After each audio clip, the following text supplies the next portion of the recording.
justamente aquilo que nós chamamos de missa, ou aquela reunião, aquele encontro, que também nós podemos usar o quê?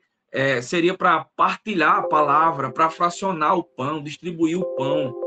E é por isso que nós temos que ser incansáveis em falar que, e ensinar que, e se comportar de tal forma que externe que nós, como cristãos católicos, que temos a nossa fé alicerçada na fé dos apóstolos, também baseada na fé dos apóstolos, nós vivamos como eles. Eles tinham o seu culto divino, mas vamos lá. Mais adiante, qual a importância do culto divino? Qual a importância da liturgia para o culto divino? Agora eu vou tentar citar um exemplo aqui bem simples, que fica bem fácil da gente entender. Se você pegar o primeiro catecismo dos apóstolos, a Didaqué, lá vai ter vários pontos da fé cristã, vários, como eu posso dizer, várias recomendações e formas que eles utilizavam para os seus encontros, para terem os seus cultos divinos. Porém, eu estou citando um exemplo, tá, pessoal? Porém, aquelas fórmulas, de alguma forma, não poderia ser aplicada ao tempo atual, aos dias de hoje, né? Tendo que levar em consideração que eles eram judeus, tinham a tradição deles, a tradição, eu me refiro à tradição daquele povo, daquele tempo. É por isso que quando nós vamos interpretar a Bíblia, nós temos que entrar no confronto de quê? Para quem foi escrito? Em que tempo? Qual o contexto? Em que cenário? Justamente por isso que entra o magistério, né? Para nos auxiliar a interpretar a Escritura à luz do que a igreja ensina. Então, foi preciso passar por esse processo. Tivemos o Concílio Vaticano II, que reforçou, que ajudou. Isso que hoje temos e o que vemos da missa, desde o canto de entrada até a bênção final, é a liturgia sagrada. Os ortodoxos, ou os ortodoxos, que também é uma igreja católica, mas de rito oriental, eles chamam a missa de divina liturgia.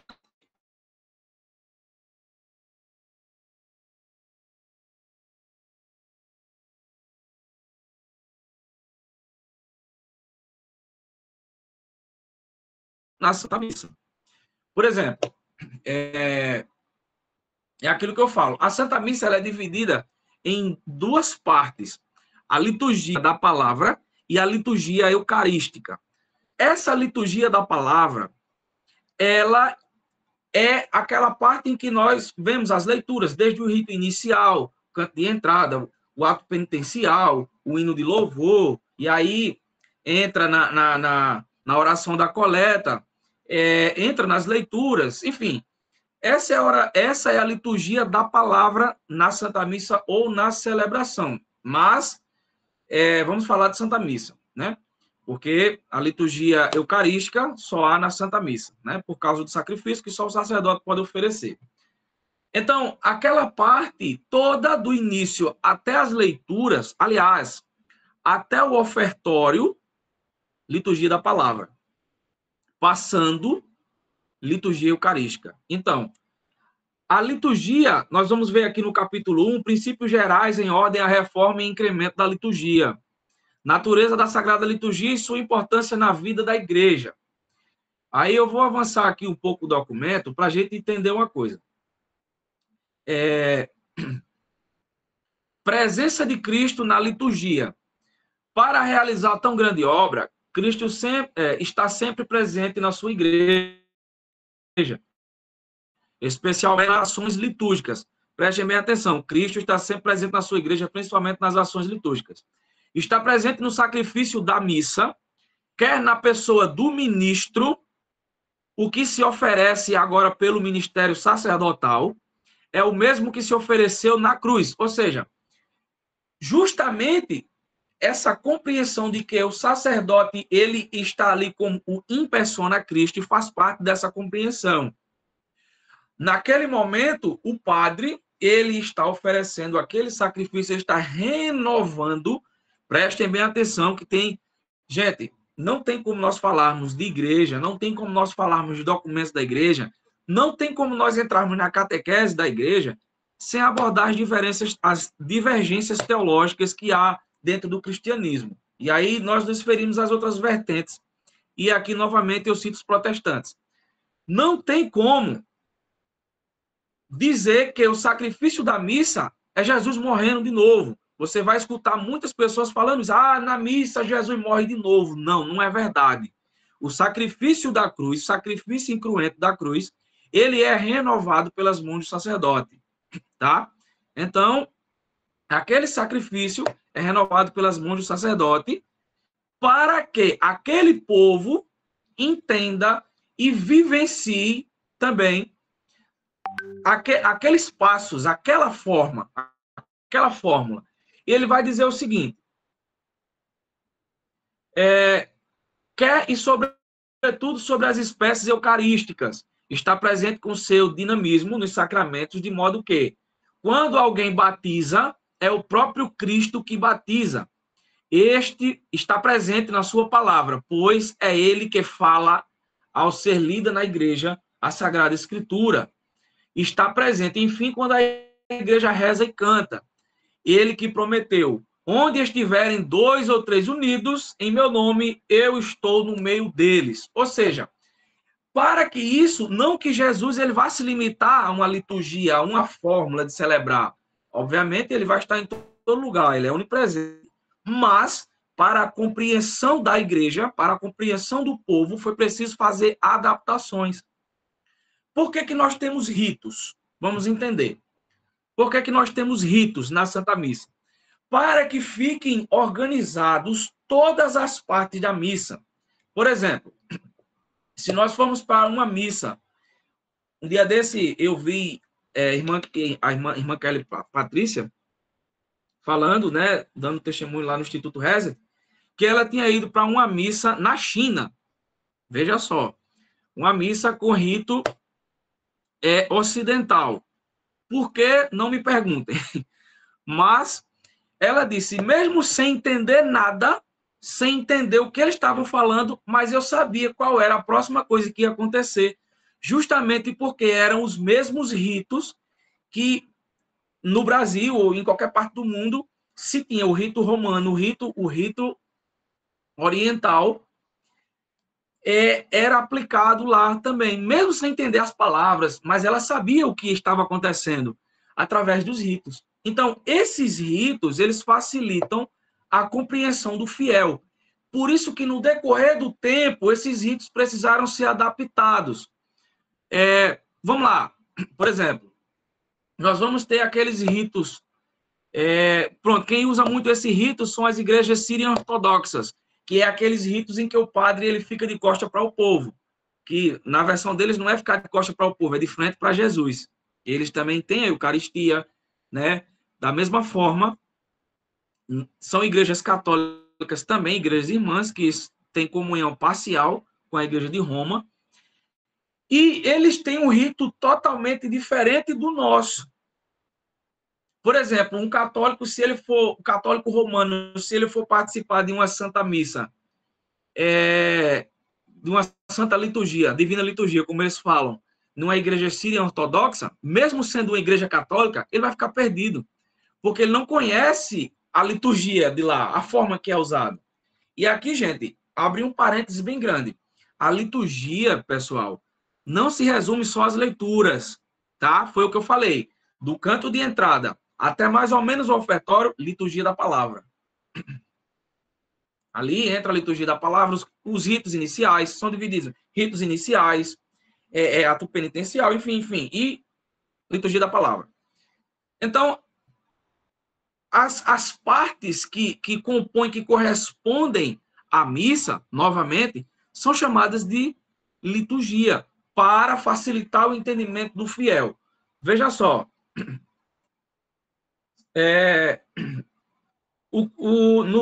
o documento vai dizer o seguinte: com razão, se considera a liturgia como exercício da função sacerdotal de Cristo. Nela, os sinais sensíveis significam e cada um, à sua maneira, realizam a santificação dos homens. Nela, o corpo místico de Cristo, o cabeça e membros, presta o culto público integral. Aqui, eu acho que vocês já devem ter ouvido esse termo, corpo místico de Cristo, que é a igreja, que somos nós, né? Os membros do corpo místico de Cristo, somos nós, para que os membros prestem a Deus o culto público integral. Isso não se aplica nas outras vertentes do cristianismo, e aqui de forma direta aos protestantes. Eles não têm uma liturgia. São cristãos também. Por quê? Para ser cristão, gente, isso aqui é catequese básica. Para ser cristão, não é questão de ser católico. Para ser cristão, precisa crer em Jesus Cristo e segui-lo. Isso vai determinar que uma pessoa é cristã. Tá? Mas isso não significa que eles estão corretos, obviamente. Muitos erros teológicos. Mas, enfim, eles não têm liturgia. Como assim? Quando nós entramos numa missa, nós sabemos que a primeira parte é o canto inicial. Aliás, a primeira parte são as intenções da missa, depois o comentário inicial, o canto inicial, depois do canto inicial vem a saudação, vem o ato penitencial, vai vir o hino de louvor, enfim, a gente já tem uma noção da sequência direitinho. Do outro lado, não existe isso. Se cria uma forma de celebrar. Não, vamos pegar aqui, vamos ler. Enfim, é aleatório. Então, novamente, repito, os ritos, a divina liturgia ajuda o fiel a compreender o mistério da celebração eucarística de forma integral.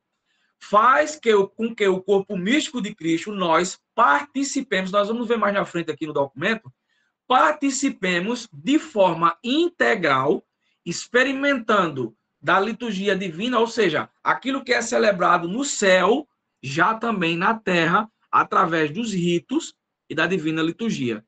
Vocês estão entendendo, pessoal? Faça um sinalzinho aí para eu ver que vocês estão entendendo. Pessoal, muito bem. Eu nem falei. Estou vendo aqui as pessoas com as câmeras abertas. Muito bem, pessoal. Parabéns para vocês. E aí, cadê? Pronto.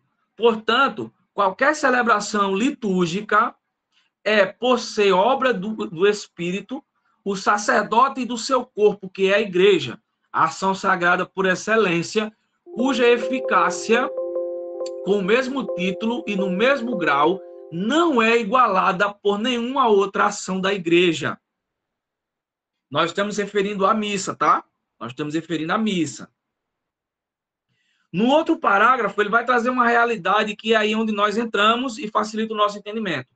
Lugar da liturgia na vida da igreja. A Sagrada Liturgia não esgota toda a ação da igreja. Prestem atenção nesse fragmento. A Sagrada Liturgia não esgota toda a ação da igreja, porque os homens, antes de poderem participar na liturgia, precisam de ouvir o apelo à fé e à conversão. E é aquilo que está lá na carta aos Romanos, que nós encontramos lá na carta aos Romanos, no capítulo 10. Como hão de invocar aquele em quem não creram? E como hão de crer sem o terem ouvido? E como poderão ouvir se não houver quem pregue? E como se há de pregar se não houver quem seja enviado? Então, existe uma sequência, e aí, pessoal, faz parte da liturgia. Ela é conectada, ela é encaixada para facilitar o entendimento. E tem mais. A liturgia, por sua vez, impele os fiéis, saciados pelos ministérios pascais, a viverem unidos no amor. Pede que sejam fiéis na vida, enquanto receberam pela fé e pela renovação da aliança do Senhor com os homens na Eucaristia, e aquece os fiéis na caridade urgente de Cristo, da liturgia, pois em especial da Eucaristia, celebrar a Eucaristia. Foi isso é isso que eu venho falando e repetindo. Opa, Meire levantou a mão. Quer falar?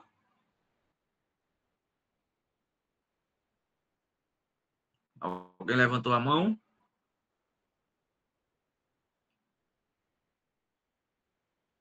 Acho que foi engano. Continuando.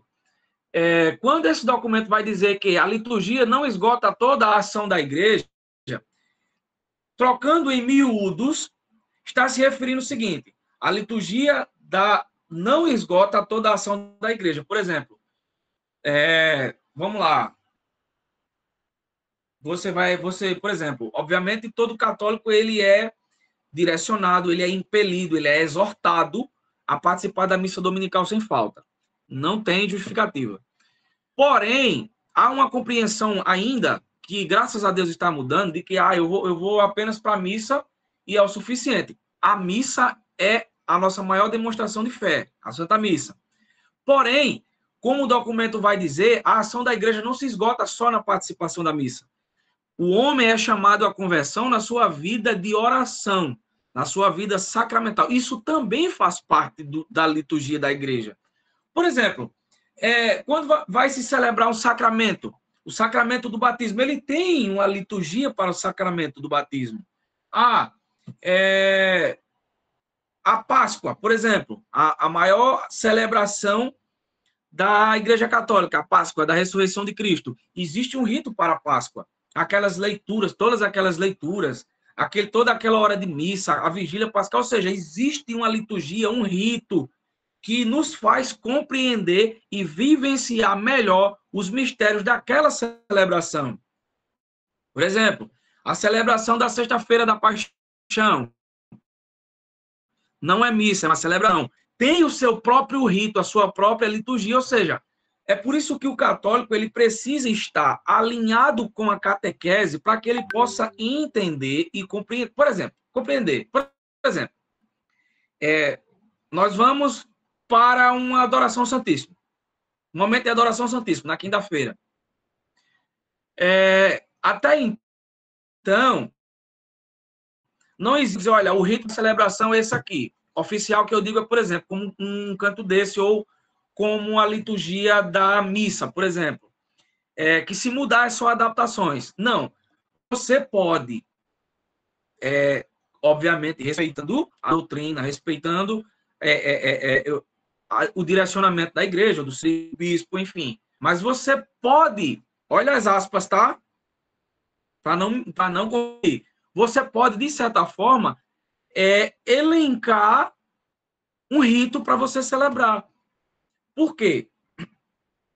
Como o documento vai dizer, a liturgia não se esgota em toda a ação da igreja. Não é toda a ação da igreja, né? É a participação, é a vivência, enfim. Sigamos.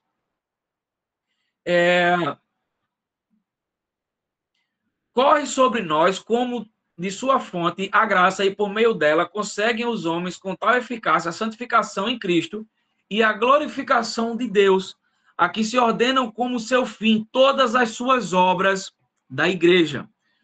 Tudo precisa convergir para Cristo, fazendo com que o nosso entendimento ele seja voltado para a liturgia eucarística, que é Jesus, olhando para todos aqueles passos que nos levam a Jesus, né? Na Eucaristia, na Santa Missa. No parágrafo 11, o documento vai trazer a participação dos fiéis. Pessoal, vão prestando atenção para a gente entender. Para assegurar esta eficácia plena, é necessário, porém, que os fiéis celebrem a liturgia com retidão do espírito. Unam a sua mente, as palavras que pronunciam cooperam com a graça de Deus. Não aconteça de a receber em vão. Por conseguinte, devem os pastores de almas vigiar, porque não só se observam na ação litúrgica as leis que regulam a celebração válida e lícita, mas também com os fiéis participam nela consciente, ativa e frutuosamente. Novamente, esse parágrafo ele reforça aquilo que eu já havia falado. As adaptações litúrgicas, elas vêm para que o fiel ele consiga ter uma maior compreensão do mistério celebrado. A vivência naquele momento se fazer compreensível para aquele tempo. Vejam só, esse documento ele faz uma adaptação a uma liturgia que já existia, uma forma, aliás, um conjunto de ritos que já existiam um pouco antes do Concílio Vaticano II e que precisaram, gente, preste bem atenção, precisaram ser adaptadas. Tem uma galera aí que enche a boca para dizer o seguinte: ah, não, a Bíblia precisa ser atualizada, adaptada aos tempos atuais. Essa afirmação, quando se refere à Sagrada Escritura, é um tanto quanto herética e pagã. Não tem base nenhuma. Mas a liturgia, desde que não perca a centralidade e a sua eficácia, ela passa por, digamos que, ajustes, como passou por ajustes, para que fique melhor, que seja e torne-se melhor a compreensão do fiel em relação ao mistério celebrado. José, meu irmão, você está entendendo? Estou vendo aí você anotando. Está entendendo direitinho? Olha, muito bem. Vejam só. E quando ele vai falar a celebração válida e lícita, mas também que os fiéis participem dela conscientemente, ativamente e frutuosamente. Que o fiel participe conscientemente, e no começo do parágrafo ele vai dizer, alinha a sua mente com as palavras que estão sendo celebradas, e como é que o homem, o fiel, o leigo, ele vai compreender o que está sendo celebrado se não, ele não for inserido num contexto que facilite. Por exemplo, vamos lá, deixa eu procurar um exemplo aqui que acontece muito. Vamos lá, pessoal, me ajuda aí. Que acontece muito no dia a dia, na Santa Missa, que é preciso entender. Pronto, vamos lá. Existe uma coisa, pessoal, que não pode acontecer, e eu sempre vejo isso acontecendo aqui em João Pessoa. Esse aqui é só um exemplo para vocês terem uma noção de como é que funciona. Eu sei que isso não acontece em toda a paróquia, mas acontece.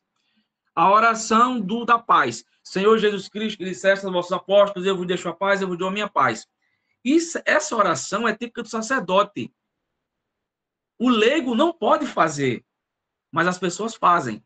Isso facilita que, por isso que é importante a catequese, o leigo precisa entender até onde ele pode ir.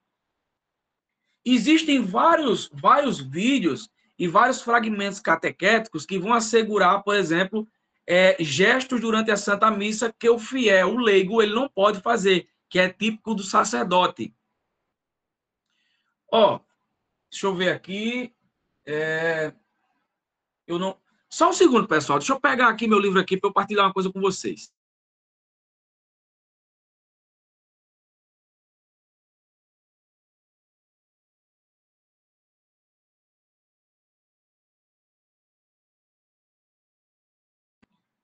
Pronto.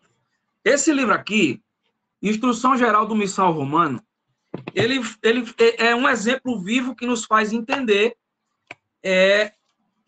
alguns pontos que são extremamente importantes e que precisam ser observados na liturgia da igreja. Aqui no ponto 43, vejam só, é só um exemplo, só para facilitar para a gente entender. No ponto 43 vai dizer o seguinte: os fiéis permaneçam de pé do início do canto de entrada ou enquanto o sacerdote se aproxima do altar até a oração coleta, inclusive ao canto do aleluia, antes do evangelho, durante a proclamação do evangelho, durante a profissão de fé e a oração universal, e do convite, orai, irmãos e irmãs. Ou seja, a Instrução Geral do Missal Romano está dizendo, olha, o fiel ele tem que ficar em pé nessas partes. Ou seja, isso faz parte da liturgia da missa. São pontos que fazem parte, são recomendações. Mas o mais interessante é o que ele vai dizer aqui, sentem-se os fiéis durante as leituras, antes do evangelho e durante o salmo responsorial. durante a homilia e durante a preparação das oferendas, e se for conveniente, enquanto se observa o silêncio sagrado após a comunhão. São pontos que fazem parte, que encaixam, que fazem com que o fiel ele vivencie de forma integral aquele mistério que está sendo celebrado. Ó, vamos lá. Ele vai dizer o seguinte. Deixa eu ver. Pronto. Compete, porém, a Conferência dos Bispos adaptar, segundo as normas do direito, a índole e as legítimas tradições dos povos, os gestos e posições do corpo, descritos no ordinário da missa. Cuide-se, contudo, que corresponda ao sentido e à índole de cada parte da celebração. Onde for costume o povo permanecer de joelhos, do fim da aclamação do santo até o final da oração eucarística, e antes da comunhão, quando o sacerdote diz, eis o Cordeiro de Deus, é louvável que ele seja mantido. Vejam só, são ritos que são adaptados pela localidade, pelo lugar, desde que passem pelo bispo, tá? São coisas, esse documento, ele reforça a liturgia completa. Esses pontos que eu estou trazendo aqui são pontos como gestos, como a participação ativa do leigo, do fiel na missa. Por exemplo, tem locais que as pessoas têm o hábito de, após a consagração, permanecerem de joelho e quando o padre diz assim, mistério da fé. Muita gente responde de joelho ainda. Só que aí é preciso conhecer que aquela frase que você diz após o padre dizer eis o mistério da fé, ou mistério da fé, aquela é uma aclamação memorial.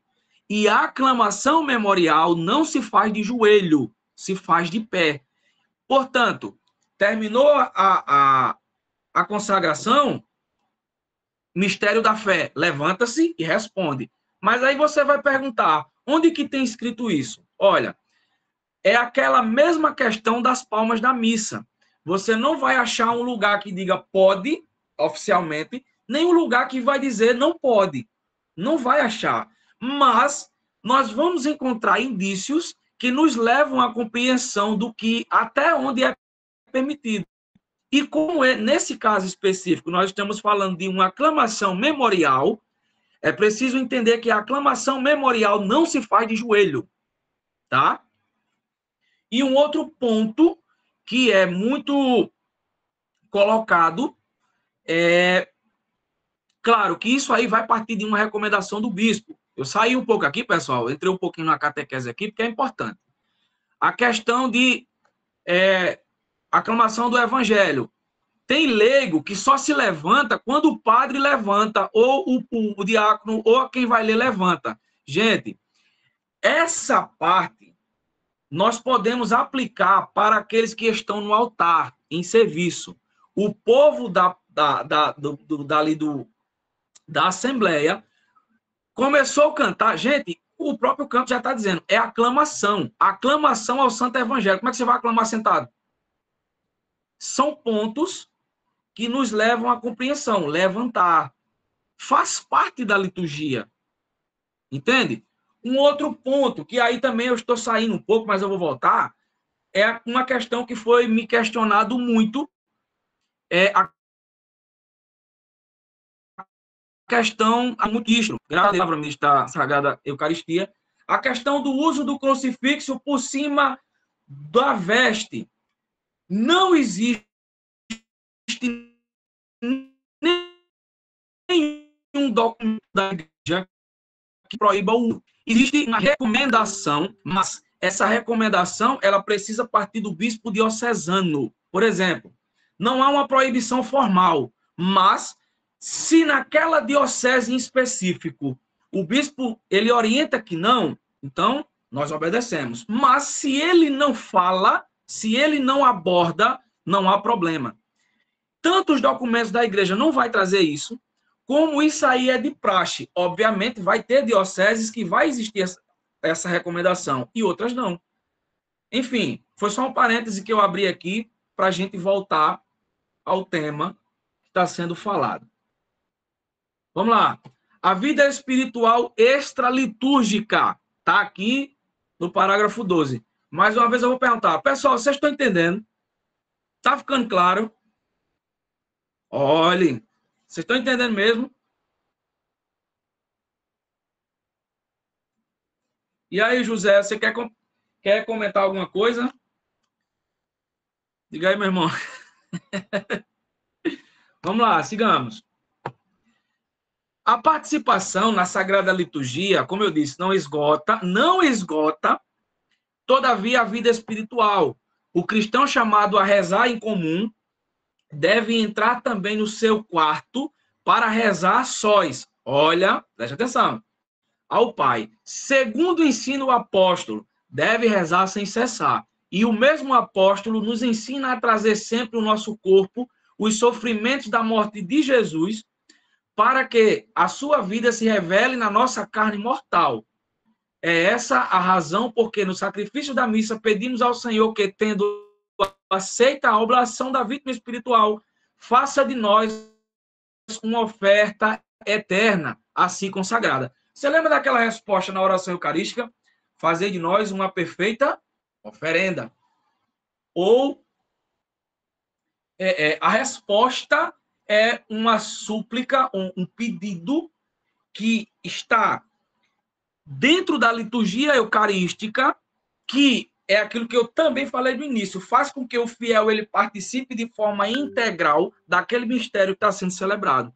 A resposta do fiel, gente, é por isso que tem muita gente de Alagoinha aqui, eu não sei nas outras realidades, mas falando para... Se for assim, louvado seja Deus, mas falando em especial de Alagoinha, por isso que quando o padre ele dá aquele folhetinho, é para que nós possamos acompanhar e responder junto, porque aquela resposta vai estar lá em negrito, é para a assembleia, todos responderem. Porque aquela resposta faz com que o povo esteja participando de forma integral do mistério que é celebrado. Nós fazemos também parte daquele momento, por isso que a nossa resposta é eficaz. Por exemplo, geralmente quem responde é o ministério que está tocando.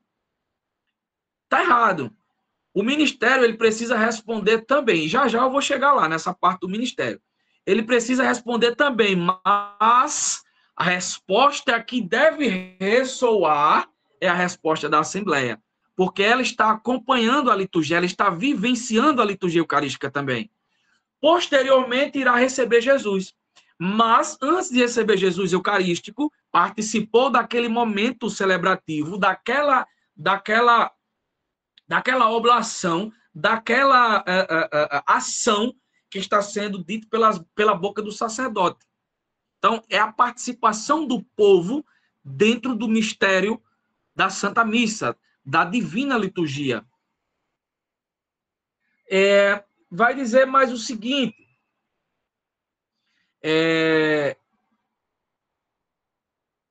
novamente, só frisar, é essa a razão porque no sacrifício da missa pedimos ao Senhor que, tendo aceito a oblação da vida espiritual, da vítima espiritual, faça de nós uma oferta eterna. Vamos continuar. São muito de recomendar os exercícios piedosos do povo cristão, desde que estejam em conformidade com as leis e as normas da igreja, e especialmente quando se fazem por mandato da Sé Apostólica.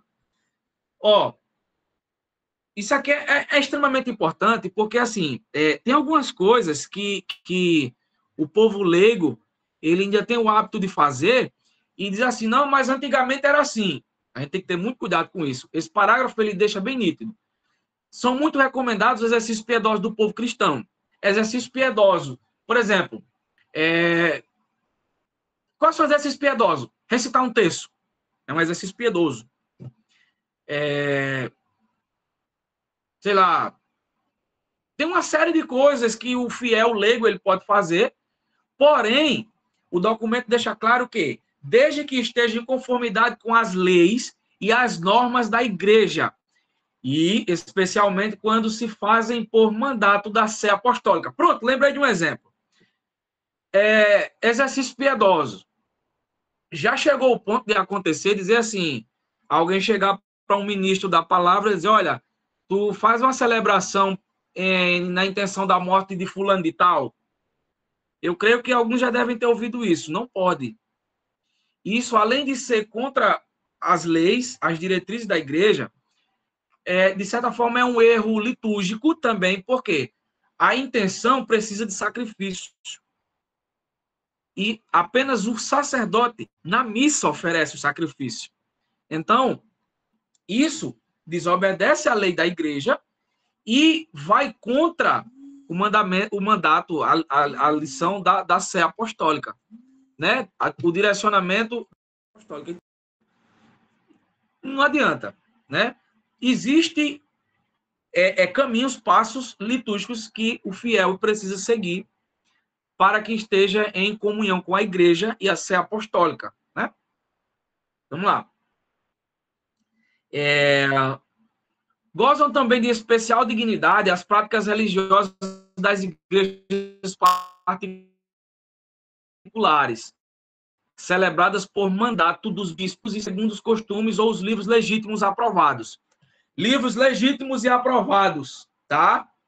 Tá aqui, ó, texto oficial da terceira edição típica do Missal Romano. Edições CNBB. Textos, livros oficiais. E, porém, ordenar essas práticas, tendo em conta os tempos litúrgicos. E tempos litúrgicos de modo que se harmonizem com a sagrada liturgia, de certo modo, derivam dela, e ela, por sua natureza, é muito superior. Conduzam o povo. E aqui, gente, eu vou entrar agora na questão do ministério, na questão das músicas, dos cantos, que também faz parte da liturgia da celebração. Vamos lá. Novamente, eu vou citar o exemplo aqui em João Pessoa. Aqui em João Pessoa, as pessoas e até os padres, eles não têm muito hábito de obedecer o tempo litúrgico. Nem tampouco as sugestões dos cantos em conformidade com o tempo litúrgico. Ah, eu achei esse bonito, então eu vou cantar esse daqui.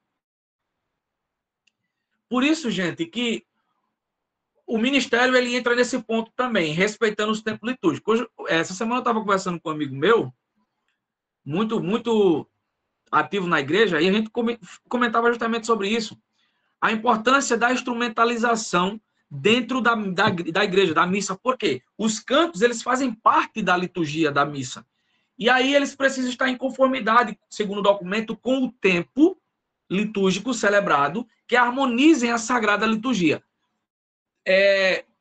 Padre Renato, aliás, em Jacaré, também mais em toda a paróquia de Alagoinha, ele tem o hábito de mandar os cantos. Ele manda os cantos para que os ministérios peguem e cantem durante as celebrações. Mas por que ele manda? Porque os cantos que ele escolhe estão em conformidade e coerência com os textos que vão ser trabalhados, aliás, que vão ser lidos naquela celebração. Desde a liturgia eucarística, aliás, desde a liturgia da palavra até a liturgia eucarística. Dificilmente você vai ver um canto que o canto que ele escolha não vai refletir na liturgia eucarística. Dificilmente. Então, do mesmo jeito é a celebração da palavra, ministros extraordinários da palavra, vocês que eu não conheço todos, mas que tem alguém que cante ou toque, enfim. Mesmo numa liturgia, mesmo numa celebração da palavra, a recomendação é que siga dessa forma também, que os cantos estejam em conformidade com o tempo litúrgico. Por exemplo, nós estamos vivenciando agora a quaresma.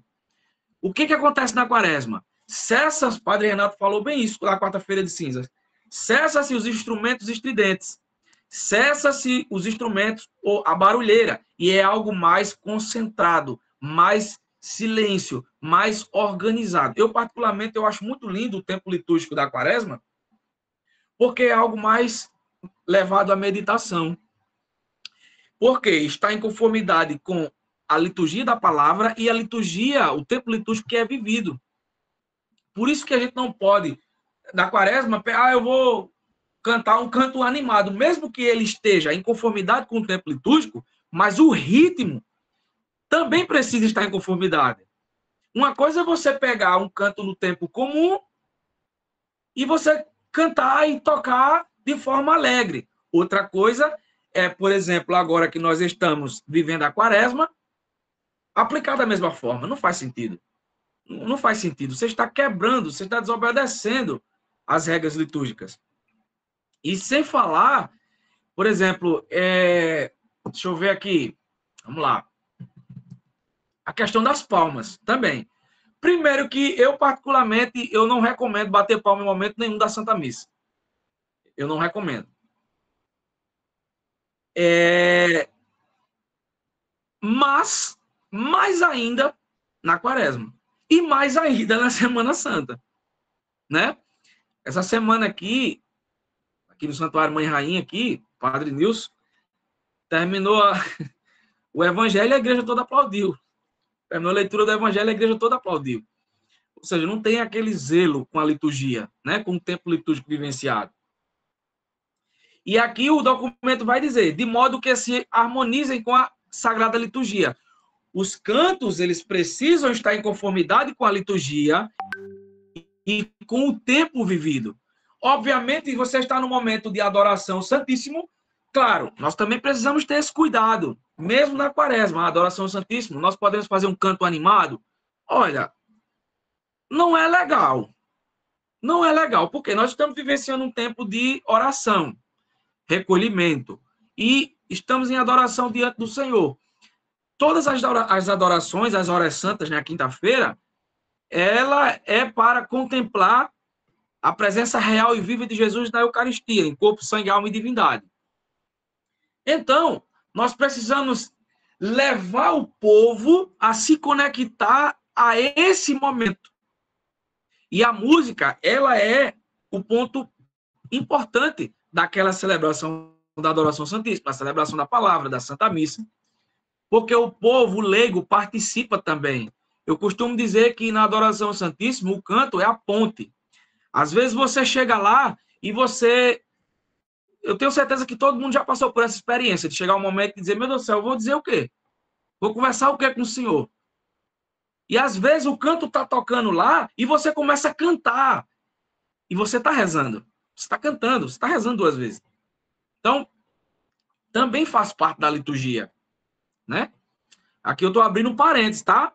A divina liturgia é a missa, para a gente não confundir. Tem mais. Deixa eu ver aqui. Deixa eu ver.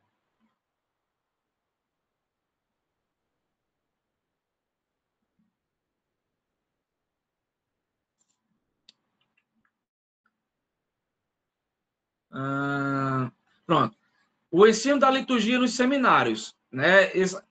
Aqui não tem seminarista, mas só uma curiosidade para que a gente tenha uma compreensão.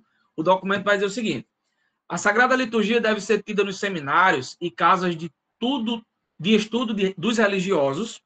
Aqui pode ser uma casa de estudos religiosos, como uma das disciplinas necessárias e mais importantes nas faculdades de teologia, como disciplina principal, e ensinar-se nos seus aspectos, quer teológico e histórico, quer espiritual, pastoral e jurídico. Tem um cunho de conhecimento aqui de exposição teológica também. Por isso que a compreensão litúrgica do tempo litúrgico, da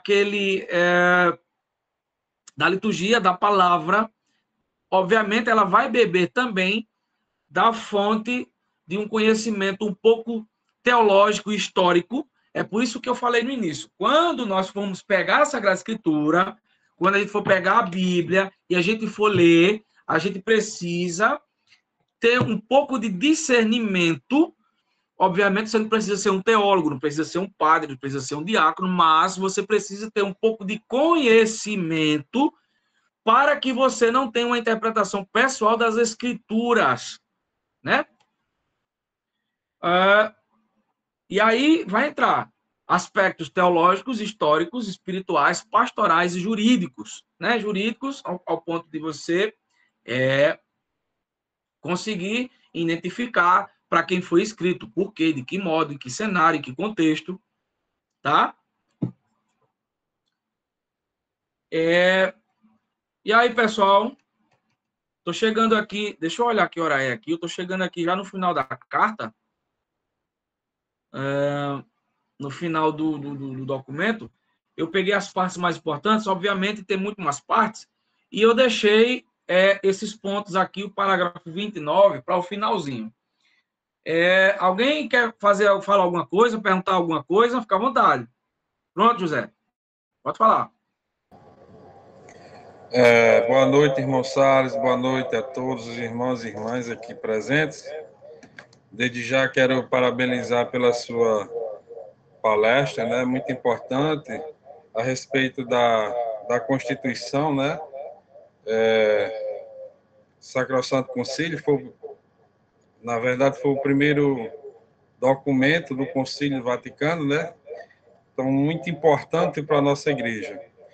E a respeito de tudo isso que o senhor falou, né? A liturgia, na verdade, ela se baseia no ministério pascal de Cristo, né? Paixão, morte e ressurreição. A Sacrosanto diz aqui no parágrafo 47 que ela é o memorial da sua morte e ressurreição, o sacramento de piedade, sinal de unidade, vínculo da caridade. É o banquete pascal, né? É o banquete do Cordeiro. A liturgia é isso aí, né? Como foi dito aqui, a liturgia ela é renovada pelas mãos do sacerdote, né? Então, a liturgia é a celebração pascal de Cristo. Diante de tudo isso já que foi dito ali, além de ser um conjunto de ritos, né? De cerimônias, né? Dentro da própria igreja, é uma expressão, a liturgia é uma expressão viva da nossa fé, né? Na verdade, é um diálogo entre Deus e o seu povo, né? E na liturgia, somos convidados a participar justamente do banquete celestial. Portanto, o catecismo da igreja, né, ela diz que a liturgia é o ápice e a fonte onde emana toda a força da igreja, né? Para a gente entender a grandiosidade do que é a liturgia da nossa igreja, né? Não é apenas um conjunto de ritos. Eu digo sempre que todo serviço que se faz dentro da igreja é litúrgico, porque é um serviço santo, um serviço do povo para o povo, mas voltado para Deus, né? Então, o ministério, a liturgia é ministério da fé, né? A essência, né? É o coração pulsante da nossa fé. Então, falar de liturgia a gente, eu diria assim, o irmão poderia passar a noite inteira aqui falar da liturgia, porque é como, já falei aqui, como o próprio o documento da igreja. Olha que palavra bonita aqui no capítulo 5 da Sacrosanto. Ela diz o seguinte: morrendo, destruiu a nossa morrendo, destruiu a nossa morte e ressuscitando, restaurou-nos a vida. Olha o que a liturgia fala. Cristo, a liturgia é quem? É Cristo, é o centro de tudo, né? Então, é muito importante a gente essa formação, porque traz uma clareza maior para cada um de nós que estamos à frente dos serviços da igreja, né, para a gente se basear melhor o que é justamente a liturgia. Como falei aqui, é a essência, é o coração. A liturgia é a essência, é o coração pulsante da nossa fé, né? E quem está no centro da nossa fé? Jesus. Ele que morreu na cruz do Calvário para nos salvar. É como acabei de falar aqui, da Sacrosanto Concílio. Restaurou-nos a vida. Né? E, para finalizar, queria pegar também aquela partezinha onde o senhor falou aí, na questão das palmas. Essa questão traz muitas dúvidas para as pessoas, porque é o seguinte, sabemos nós que a Santa Missa é um sacrifício renovado, né? Pelo sacerdote, cada Santa Missa. Mas também ela é vitória, é festa, é ressurreição. Então, onde há festa, onde há a vitória sobre a morte, né? Subentende-se também que é um momento também de bater palmas. É como foi falado aqui, tem algum documento, isso que pode ou que não pode? Não temos, mas fica essa dúvida, né? Na sexta-feira. A gente vai até o domingo, que é o domingo de Páscoa, a ressurreição. É a vitória sobre a morte. Essa é a minha participação. Muito obrigado, meu irmão. Excelente exposição. Inclusive, enquanto você estava falando, eu estava vendo aqui. Tá aqui no, se eu não me engano, deixa eu ver aqui, no parágrafo 33. Justamente pegando o gancho que você deixou, vai dizer o seguinte: o valor didático da liturgia. Obviamente, a liturgia ela não se resume em ritos. É como o nosso irmão José bem colocou, ela é a expressão de fé, é a vivência que a liturgia ela nos faz compreender e vivenciar. Veja o que o documento diz. Embora a Sagrada Liturgia seja principalmente culto da majestade divina, é também abundante fonte de instrução para o povo fiel. Efetivamente, na liturgia, Deus fala ao seu povo.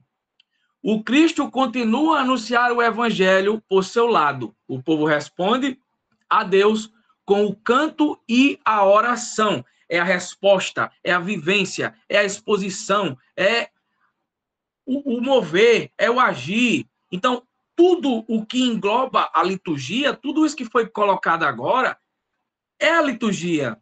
A liturgia, claro, olhando para o centro, como nosso irmão colocou agora, Jesus, porém, não, digamos, ele é o centro, mas ao redor dele há todo um conjunto que nos faz vivenciar e entender o que nós estamos vivenciando. Por isso que falei lá no início. As outras vertentes, elas não bebem dessa fonte. Elas não têm um caminho para trilhar, não tem um norte. É algo solto. E aqui vai ter o seguinte, os ministros inferiores. Esse documento, eu aconselho depois vocês dar uma lidazinha, que é interessante. Olha só, os que servem ao altar, os leitores, contempladores e elementos do grupo coral desempenham também um autêntico ministério litúrgico. Exerçam, pois, o seu munus com piedade autêntica e do modo que vivem a tão grande ministério e que o povo de Deus tem o direito de exigir. É, pois, necessário imbuí-los do espírito litúrgico, cada um a seu modo, a formá-los para executarem perfeita e ordenadamente a parte que lhes compete. Ou seja, no início, nós temos a introdução que parte do Espírito Santo, olhando para Jesus na Eucaristia, no início da carta. No desenrolar do documento, nós vamos encontrar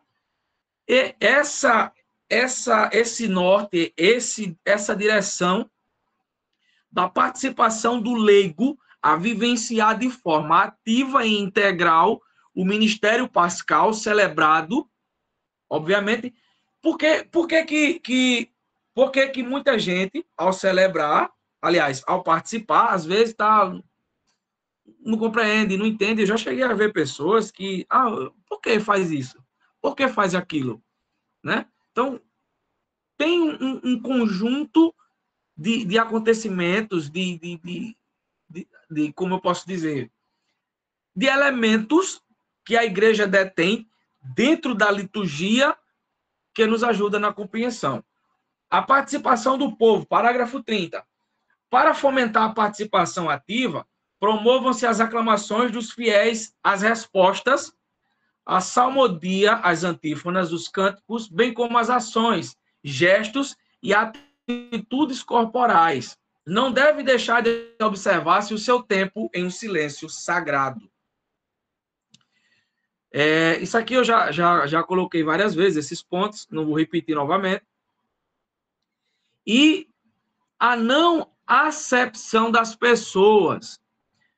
Parágrafo 32. Na liturgia, a acepção da distinção que deriva da função litúrgica e da sagrada ordem e das honras devidas às autoridades civis, segundo as leis litúrgicas, não deve fazer-se qualquer acepção de pessoas ou classes sociais, quer nas cerimônias, quer nas solenidades externas. Então, aqui é uma recomendação, né, para a vivência, e aí digamos que sem... Posso achar um termo aqui para usar. A ordem, né? A ordem das honras devidas às autoridades. E aí vai ter autoridades civis, segundo as leis litúrgicas, enfim. Tudo olhando para a liturgia do mistério pascal de Cristo. Tudo parte dele, né? Na Eucaristia, tudo parte dele. Eu vou... Deixa eu separar aqui. Deixa eu olhar o ponto que eu deixei separado aqui para a gente encerrar. Já é 9:08, para não ficar tão longo.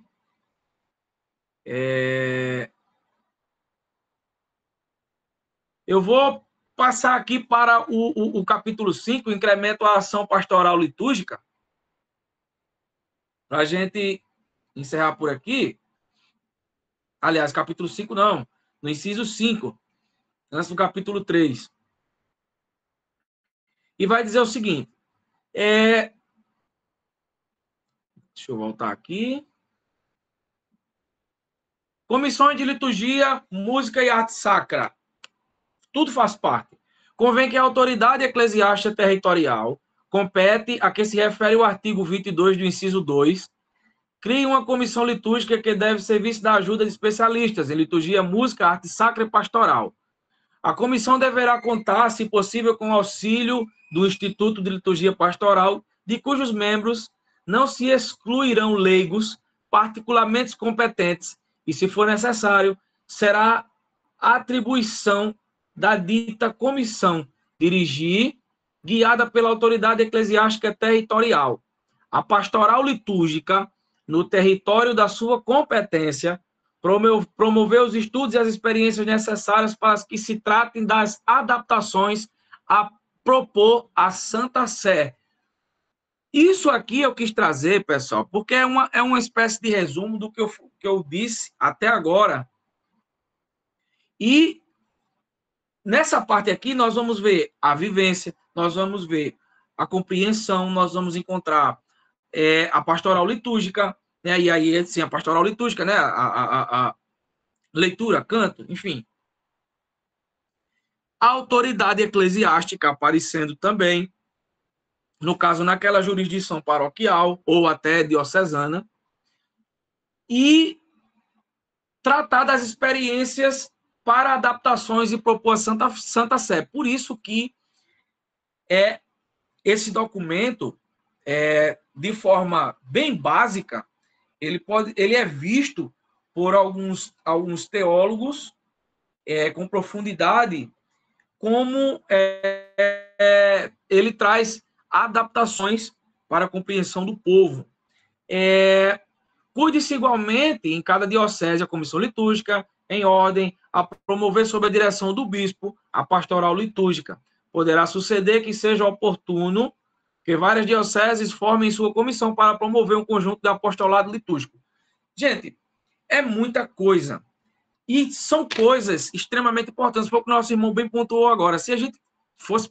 Tem muita coisa, ia passar a noite todinha falando. desde a parte espiritual, desde a parte de compreensão do nosso Senhor Jesus Cristo, a Páscoa do Senhor, a ressurreição do Senhor, até as estruturas de base que faz a compreensão, a celebração, o entendimento, a vivência dessa liturgia eucarística, liturgia da palavra, enfim.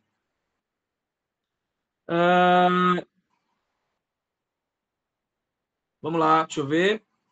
E agora, esse último parágrafo aqui, o 54, no capítulo 2, é homilia e oração dos fiéis, para a gente encerrar. A homilia, que é a exposição dos mistérios da fé e das normas da vida cristã no decurso do ano litúrgico, e a partir do texto sagrado, é muito para recomendar como parte da própria liturgia. Não deve omitir-se sem motivo grave nas missas dos domingos e festas de preceito concorridas pelo povo. Deve-se restaurar-se, foi o que nosso irmão trouxe, restaurar-se, especialmente nos domingos e festas de preceito, a oração comum, ou oração dos fiéis, recitada após o evangelho, a homilia, para que, com a participação do povo, se faça preces pela Santa Igreja, pelos que nos governam, por aqueles a quem a necessidade oprime, por todos os homens e pela salvação do mundo todo. A salvação do mundo todo em Cristo Jesus, através da Páscoa do Senhor, da ressurreição do Senhor, que foi o que o irmão trouxe agora há pouco, que morrendo, de certa forma, mata o pecado, aliás, ele mata literalmente, ressurge, traz com a sua ressurreição uma reestruturação do seu povo e dá elementos para a salvação do povo. Está lá na primeira carta de São Paulo a Timóteo. Para elementos que a igreja tem, aliás, esses elementos que a igreja detém, todas as faculdades para a salvação do povo em Cristo Jesus. É por isso que a liturgia é extremamente importante, pois é a expressão de fé do povo que reza, do povo que ora, que crê em Jesus Cristo, na vida eterna, na ressurreição e participa dos mistérios eucarísticos. Nós vamos encontrar aqui, nós temos aqui, são quantos? Sabe que agora eu dei uma esquecida, 6, me ajuda aí, José, são quantos capítulos, meu filho? São 7, não é isso? São 7 capítulos. Não tem condições de a gente abarcar todos esses aqui. Por isso que no início da live eu falei que eu ia trazer a parte sistemática. Porque se eu fosse entrar nos outros pontos, meu filho, ia ficar solto na metade do caminho. Lembrando, gente, que isso aqui, todo cristão batizado, ele vou obrigado a entender isso aqui, tá? Cristão batizado, ele é levado a entender, a compreender, a vivenciar e pôr em prática. Alguém quer comentar alguma coisa? José, Euclides? Eu, Salles. Você falou aí a respeito da participação ativa. E esse é um ponto muito importante para nós leigos. Porque antes do Concílio do Vaticano II, era mais os padres, né? O clero que fazia tudo e que celebrava, e a missa também era em latim. Aqueles são aqueles ritos orientais, né? Aliás, ocidentais. Ainda tem igreja que faz assim ainda, viu? É uma pena. Os leigos não tinham essa participação. Ontem eu tive numa aula, né? Eu comecei o curso de teologia lá pela Diocese de Guarabira, e era exatamente o tema que a gente está estudando hoje, né? O documento. Então, falar da participação ativa, que a gente não tinha essa participação, e hoje, né, foi aberto. É tanto que antes o povo ia para a missa e ficava rezando um rosário, Tem a vez que nem prestava atenção que o padre estava falando, porque também não sabia. E hoje não, né? Hoje temos essa participação nas leituras, nas preces, o comentário, e a participação também em responder, né? Não só aqueles que fazem parte do grupo, mas sim aquelas pessoas, aqueles que participam e sabem, né, o que vai ser dito. O ponto que eu ia falar era só isso, da participação ativa. José, meu irmão, quer completar alguma coisa? Pegando essa fala aqui do irmão aí, né? A gente sabe que, não estou lembrado agora quantos concílios tem a Igreja Católica, me falha a memória, mas tenho certeza que o Vaticano II, ele modificou muito a Igreja, né? Porque foi o único concílio pastoral da Igreja, né? Então, toda essa transformação que houve, né, na Igreja Católica, trazendo os leigos justamente para servir, para auxiliar nos serviços da Igreja, por exemplo, os ministros da Sagrada Comunhão Eucarística, né? Toda essa reforma da liturgia, o quanto colaborou e quanto ajudou nos serviços da Igreja. O Concílio Vaticano II foi um divisor de águas dentro da igreja, né? Diante de tudo isso, né? Por exemplo, o irmão Euclides aí falou, né? Como era a missa no passado, né? Então, tudo isso, né, foi modificado. Hoje, todos os países têm uma liturgia única da igreja, mas, porém, em cada país é celebrado na sua própria língua. Isso é um avanço muito importante, significativo para engrandecer a Igreja Católica, né? E isso só foi possível através do concílio pastoral, né, da Igreja. Muito bem colocado, irmão. Se eu não me falha a memória, eu não sei se são 8 concílios. Não recordo. Se eu tiver errado, me perdoem. Mas o Concílio Vaticano II, de fato, foi o único pastoral, porque ele não foi um concílio para decidir ou para afirmar. Por exemplo, os outros concílios passados, por exemplo, o Concílio de Éfeso, foram decididos verdades de fé, dogmas, os concílios de Trento, enfim, foram concílios, esses concílios passados foram concílios para afirmar, para bater o martelo de alguma verdade da igreja. O Concílio Vaticano II ele teve essa particularidade de modificar aquelas realidades em que, de forma bem grosseira aqui, o fiel ele não tinha tanta, digamos que, participação, né? Então, foi um avanço grande. E o interessante é que ainda tem gente que critica o Concílio Vaticano II. Eu acho que é uma falta de conhecimento muito grande, cara. Não tem como. Foi um concílio que, de forma bem grosseira, novamente, introduziu o fiel dentro da liturgia. Então, né, o leigo passou a fazer parte. Pessoal, muito obrigado pela atenção de vocês. Meu irmão José, só estou vendo José aqui, eu acho que é José mesmo, é só José, né? Muito obrigado, meu irmão, pelo seu comentário. Obrigado. Sim, e foram 21 concílios, viu? 21, ela vai com 8, são 8 concílios que os protestantes aceitam, dos 21. Isso.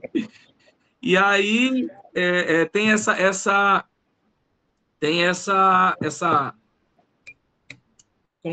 particularidade. Então, pessoal, muito obrigado pela atenção de vocês. Desculpa a gente estender até agora, porque o assunto é muito bom. A gente passa o tempo todo falando. José Natalício, meu filho, levantou a mão.